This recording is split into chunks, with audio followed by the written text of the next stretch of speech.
बता दें कि पीटीआई अध्यापक अपनी मांगों को लेकर पूरे प्रदेश में प्रदर्शन कर रहे हैं। पीटीआई अध्यापकों के प्रदर्शन में शिक्षकों के कई संगठन उनके समर्थन में आ चुके हैं। पीटीआई अध्यापकों का कहना है कि हमारे समर्थन में सारी राजनीतिक पार्टियां आ चुकी हैं, लेकिन अभी तक बीजेपी या जेजेपी का कोई भी कार्यकर्ता नहीं आया है। उनका कहना है कि जब तक उनकी मांगे पूरी नहीं हो जाती वह सरकार के विरुद्ध ऐसे ही प्रदर्शन करते रहेंगे। अध्यापकों का कहना है कि कोरोना के इस समय में आर्थिक संकट से भी परेशान है, सरकार को सभी का ध्यान रखना चाहिए। पीटीआई अध्यापकों ने आज झज्जर में प्रेस कॉन्फ्रेंस कर पत्रकारों के सामने अपनी बातें रखी। 2010 में 1983 पीटीआई हरियाणा सरकार ने भर्ती की। एडवर्टाइजमेंट पहले निकली थी 2006 में। उससे पहले टेस्ट की बात थी, किन्हीं कारणों से टेस्ट जो है वो रद्द हो गया और उसको कैंसिल कर दिया। उसके बाद उन्होंने इंटरव्यू की बात आई। जितने काबिल साथी हमारे ये पीटीआई साहिबान जितने भी थे, 1983 का सिलेक्शन हुआ उस लिस्ट में। उसके बाद कुछ साथी उस लिस्ट के अंदर जो अनसिलेक्टेड थे उनको शक हुआ कि भर्ती प्रक्रिया में कहीं कहीं दोष है, तो उस दोष को मद्देनजर रखते हुए और उन्होंने आरटीआई के जरिए से, क्योंकि इंटरव्यू के मार्क्स कितने थे ये ना तो जो सिलेक्टेड थे उनको पता और जो सिलेक्ट नहीं हुए उनको भी नहीं पता, वो एक जरिया निकाल के आरटीआई के द्वारा उन्होंने देखा कि हाँ कहीं कहीं गड़बड़ है। तो चुनाव आयोग की जो खामियां पाई गई, सॉरी चुनाव आयोग नहीं, इसकी अपने भर्ती आयोग की, सॉरी एचएसएससी की जो खामियां पाई गई उसको बेस बना के वो हाई कोर्ट में ले गई इस केस को। और हाई कोर्ट के अंदर हम तो ये मानते हैं कि उस समय की जो सरकार थी उसने हमारी अच्छी तरह से पैरवी दी और डबल बेंच तक हम वहां केस हमारा हार चुके थे। उसके बाद हमारा केस गया सुप्रीम कोर्ट। मेन मुद्दा ये था कि सुप्रीम कोर्ट का भी सेम डिसीजन रहा हमारे पक्ष में जो हाई कोर्ट का था, लेकिन असली बात ये थी कि सुप्रीम कोर्ट ने वर्तमान की जो सरकार है उसको ये आदेश दिए कि भाई लॉकडाउन के बाद या 5 या 6 महीने के बाद आप जो है प्रतिक्रिया में इसमें जो है दोष मिला है, आप इस भर्ती प्रक्रिया का प्रोसेस 6 महीने लगभग 6 महीने के बाद दोबारा से आप प्रोसेस जारी कीजिए। लेकिन सरकार ने उतावलापन दिखाते हुए वो 6 महीने का समय की जो सुप्रीम कोर्ट के जो माननीय सुप्रीम कोर्ट ने आदेश दिए थे उनकी अनुपालना न करते हुए और उसी दिन जिस दिन आदेश प्राप्त यानी 8 तारीख को हमारे सभी साथियों को नौकरी से निकाल दिया गया और वो भी अनऑफिशियल टाइम रात के 12 बजे हमारे जिला शिक्षा अधिकारियों को बुलाकर और हेड्स को बुलाकर अपने अपने स्कूल से यानी आधी रात्रि में इनको हमारा अब हमारी मेन जो मांग है वो ये है कि हम कहीं दोषी हैं। हमारे कागजात कई बार चेक हुए, कई बार यानी कि बार बार कोर्टों में भी मंगाए गए सभी साथियों के कागजात वहां भी चेक हुए हैं। किसी भी कोर्ट ने उच्चतम न्यायालय ने सर्वोच्चतम न्यायालय ने किसी भी साथी को वहां दोषी नहीं पाया। किसी साथी के कागजात में कोई कमी नहीं पाई गई। इसका मतलब क्या था कि हम इसके काबिल थे और आज हमारे ऊपर जो ये बहुत बड़ी आपत्ति आई, सरकार ने एकदम हमारे को निकाल दिया। हमारी मांग यही थी, आज भी हम सरकार से मांग करते हैं, प्रार्थना भी करते हैं कि हमारी बहाली हो। जिस दिन से आपने हमारे को घर बैठा दिया, हमारे जो छोटे छोटे बच्चों का नवाला आपने छीन लिया, हम आपसे हाथ जोड़ के प्रार्थना करते हैं कि आप हमारी रिजवानी कीजिए। 24 दिन बीतने के बाद क्या सरकार के माध्यम से बर्खास्त पीटीआई क्या समझा है इस भर्ती प्रक्रिया पर जो हमारे बदनाम किया जा रहा है, हम साथियों को भी मैं भी आपके सामने रखूंगा।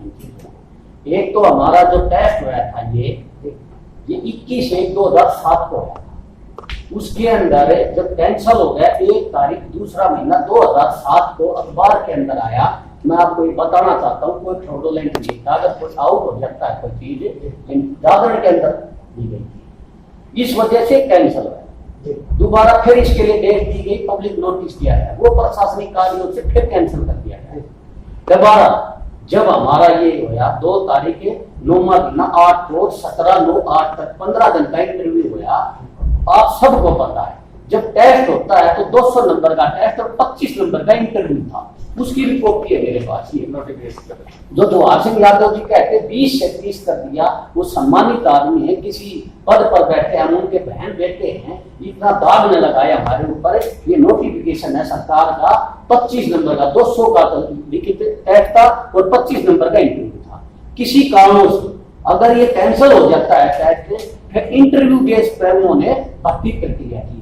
इंटरव्यू बेस पर 30 का रखा, 30 नंबर एकेडमिक क्वालिफिकेशन के, 30 नंबर प्रोफेशनल क्वालिफिकेशन के और 30 नंबर इंटरव्यू के। ये आज तक पीटीआई की या जो भी सीडीवी की भर्ती है आज तक इसी बेस पर होती है। हमारी कोई अलग नहीं। हुड्डा सरकार के समय जो कमीशन था उन्होंने टेस्ट के आधार पर लेने की कोशिश की थी। हमारा ऐसा कोई भी ऐसा नहीं है कि कोई अलग से करने का काम किया। और सभी साथी 20,000 समथिंग थे उस टाइम पर, किसी को कुछ नहीं पता था। न हमें पता था जो सिलेक्ट हो गए, न जो अनसिलेक्ट हो गए उनको पता था। 1.5 साल के बाद 11/4/2010 को हमारा जो मतलब हमारा रिजल्ट आया, 1.5 साल तक वो बैठे रहे। जब इंटरव्यू के बीच में 1.5 साल का समय था, जब वो भर्ती नहीं हुई, सिलेक्ट नहीं हुई, तब उन्होंने कोर्ट में कोई केस डाला है। इस बंदे किसी साथी का दोष है, न कोई प्रक्रिया का। कोर्ट के अंदर तो जो सुप्रीम कोर्ट ने या हाई कोर्ट ने, तीनों बेंचों ने जो बताया कोई फ्रॉडुलेंट नहीं है। इसमें नोटिफिकेशन नहीं दिया गया। जैसे ये नोटिफिकेशन है, इस तरह से जो क्राइटेरिया चेंज किया, 25 से 30 किया, उन्होंने शो नहीं किया, पब्लिक नोटिस नहीं दिया। वो हमें भी पता नहीं था, उनको भी पता नहीं था। तो इसमें उसमें भी कोई जरूरी नहीं था कि नोटिफिकेशन, क्योंकि वो व्यवस्था पुराने समय से चली आ रही थी। जैसे पहले वाली सरकार भी कर रही थी, उसमें ये था कि भाई जो है ना अपना एकेडमिक का 30 और उसके बाद प्रोफेशनल का 30 इंटू 30, जो कि 2005 में 4 में यही व्यवस्था थी। नई व्यवस्था में कराया कि भाई टेस्ट जो है 200 नंबर का होगा, इंटू 25 नंबर का होगा। अब नई व्यवस्था प्रशासनिक कारणों के कारण खत्म होगी, तो अब उसके लिए नोटिफिकेशन की जरूरत नहीं रही। पहले वाली व्यवस्था ऑलरेडी अंडरस्टूड है, वो तो रहेगी। अब इसमें कह दिया कि भाई जो से नहीं ये इंटरव्यू 25 का 30 का कैसे हो गया, जिसको टेक्निकल फॉल्ट बोल के हम सबको रोड पे बैठा दिया है। वो जो बातें हैं वो आराम से जो से हम क्लियर कर सकते हैं और देख सकते हैं। आयोग इसी चीज नहीं है कि उसका रिकॉर्ड नहीं होता। अपने जो बीजेपी के प्रवक्ता जवाहर यादव जो कहते हैं कि भाई 20 का 30 कैसे कर दिया, नहीं 20 का नहीं था, वो 25 + 200 टेस्ट का था। वैसे भी क्या था कि पहले सी जो अपनी C&B जिसको बोलते हैं, उसमें टेस्ट और इंटरव्यू नहीं होता था। सीधा जो है ना हमारी प्रक्रिया ये थी कि भाई सीधा इंटरव्यू, तो उसके अनुसार ये कैंसिल हो गया था। तो इसमें बताओ एक कैंडिडेट की जिसमें भाग लिया, जो सिलेक्ट हो गए, जो नहीं हुए, उसमें गलती कहाँ रहेगी। रही बात नोटिफिकेशन की, नोटिफिकेशन ऑलरेडी कैंसिल होने के बाद पहले वाला लागू रह गया। जैसे हमारे यहाँ पेट्रोल के दाम बढ़ते हैं, आज मान लो 75 है, कल 80 के हो गए। अब 80 वाली अधिसूचना वापस ले ली जाती है तो ऑलरेडी 75 रह जाती है। तो उसमें तो ऐसी कोई खामी है नहीं कि भाई इनको निकाल के रोड पे फेंक दिया जाए। हो सकता है कहीं ना कहीं तथ्यों को छुपाया गया हो या तथ्य रह गए हो। तो हमारा तो कहना यही है कि सुप्रीम कोर्ट या सरकारें इस तथ्य को सामने लाएं, ताकि ये 1983 परिवार जो है आज रोड पे बैठे हैं, इनका जो से भला हो सके या कहे जा सके कि न्याय मिल सके। क्योंकि हमारे इस 10 वर्ष के दौरान लगभग 39 हमारे ऐसे साथी हैं, कर्मचारी हैं जो इस दुनिया में नहीं है। ठीक है कि प्रक्रिया हम मानते हैं कि भी टेस्ट जब दिया जाएगा, इंटरव्यू होएगा, हो सकता है कि सरकार इस प्रक्रिया को लेकर संतुष्ट हो जाए, लेकिन उन 39 जो हमारे साथी हैं उनका साथ तो न्याय नहीं हुआ। जो 68 जो हमारी याचिका करता है उनको न्याय की आवश्यकता है या न्याय की जरूरत है, लेकिन उनके साथ तो अन्याय हुआ जो इस दुनिया में नहीं।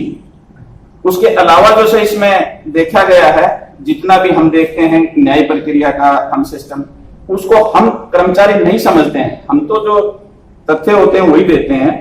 आयोग ने हमें जो दिया वो हमने वहां प्रस्तुत कर दिया।